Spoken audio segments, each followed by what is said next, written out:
এখানে হচ্ছে আমার সোনামা ঘুমাচ্ছে, দেখো বালিশ থেকে এখানে চলে এসছে। আর আমি উঠে বসেছি, ও গরমে মানে ফ্যান চালানো যাচ্ছে না, পাপার জন্য ফ্যান চালানো যাচ্ছে না। আর এদিকে আসো, শোনো শোনো, এদিকে আসো। 4 বছর পর আবার বাবা হয়ে কেমন লাগছে বলো? একদম সুন্দর লাগে, চোখগুলো চলে আসছে, পুরো জ্বালা পড়া করছে।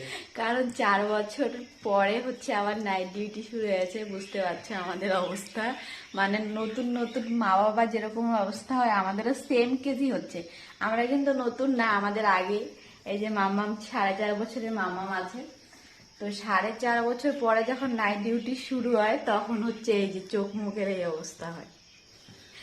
অনেক অনেকক্ষণ থেকে ও উঠে আছে, 3টা 3:30টার দিকে উঠে আর গেছে। সন্ধ্যার দিকে কিন্তু অনেক সময় নিয়ে ঘুমিয়েছিল, প্রায় মানে 12টার দিকে ঘুমিয়েছিল। আর এসছে না, গরমে একটু ক্লান্ত হয়েছিল। তো টাটা।